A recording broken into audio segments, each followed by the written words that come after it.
And then, towards evening, we were startled by a scream from the garden. Seconds later, Aunt Mabel came flying up the veranda steps, looking as though she had seen the devil. Startled means chonked. So now Aunt Mabel was running from the garden to the veranda steps and she was screaming. In the guava tree, she gasped. Gasped means सांस ले रही थी. She was breathing heavily.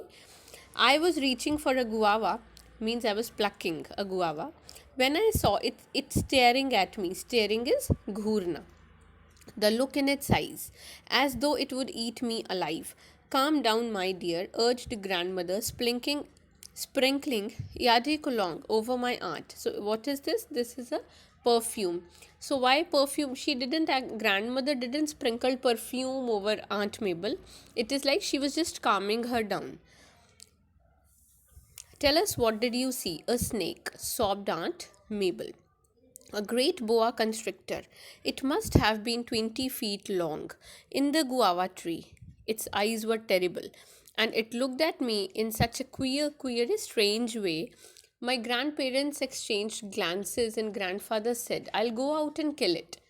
Taking hold of an umbrella, he sallied forth into the garden. So he just took the umbrella. He said, "I'll no problem. I'll kill it." Actually, he didn't want it, and he will not kill it.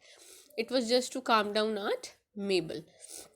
But when he got to the guava tree, the python had gone. Aunt Mabel must have frightened it away, I said.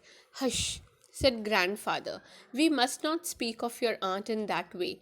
But his eyes were alive with laughter. Actually, grandfather was feeling very happy that Aunt Mabel got scared because of the python. After this incident, the python began to make a number of appearances, always in the most unexpected places.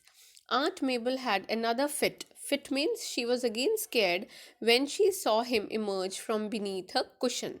So, the next time the python emerged from beneath her cushion, she packed her bags and left. The hunt continued. One morning, I saw the python curled up on the dressing table, gazing at its own reflection in the mirror. As you can see in the picture, this python is looking at its own reflection. I went looking for grandfather, but by the time we returned to the room, the python had moved on. He was seen in the garden, and once the cook saw him crawling up the iron ladder to the roof. Then we found him on the dressing table a second time, admiring himself in the mirror. Evidently, he was fascinated by his own reflection. So now Python started making appearances, and second time he was seen on the dressing table. Maybe he loved his reflection in the mirror. All the attention he is getting has probably made him conceited. So he was getting all the attention of all the family members. Everybody was like, we can see python anytime, anywhere. And now they wanted to catch it. So this was making him proud. Maybe. He's trying to look better for Aunt Mabel, I said. I regretted this remark because grandmother overheard and held up my pocket money for the rest of the week. So this grandson, he said maybe he is looking better because for Aunt Mabel only. This was just a taunt for Aunt Mabel, and grandmother heard it and hold the pocket money for the boy for the next week. Anyway, now we know his weakness, said grandfather. Are you trying to be funny too? Asked grandmother. I didn't mean Aunt Mabel, explained grandfather. The python is becoming vain, so it should be easier to catch him. Grandfather set about preparing a large cage with a mirror at one end. In the cage, he left a juicy chicken and several other tasty things. The opening was fitted up with a trap door. Aunt Mabel had already left by the time we set up the trap, but we had to go on with the project because we could not have the python prowling about the house indefinitely. A python's bite is not poisonous, but it can swallow a live monkey, and it can be a risky playmate for a small boy. So, actually, this was the python which was dangerous for some animals in the house and this little grandson. A python can swallow them live. For a few days, nothing happened, and then, as I was leaving for school one morning, I saw the python in the cage. So, the cage which was set for the python, he was in that cage. He had eaten everything left out for him and was curled up in the front of the mirror with something that resembled a smile on his face, if you can imagine a python smiling. So he had eaten up everything, and after that, he was looking in the mirror, not at all bothered that I am caught.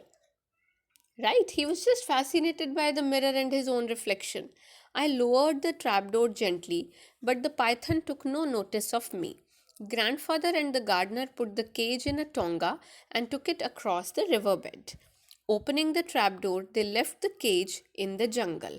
When they went away, the python had made no attempt to get out. Now, see, actually, the python was really fascinated by the mirror. He was proud of his own self. And when they left the cage in the jungle, they opened the trap door of the cage. He was not ready to move out. He didn't move out. I didn't have the heart to take the mirror away from him, said grandfather. It's the first time I have seen a snake fall in love. What grandfather said in the last while leaving the python in the jungle, that I cannot take this mirror back because I have seen a snake falling in love for the first time.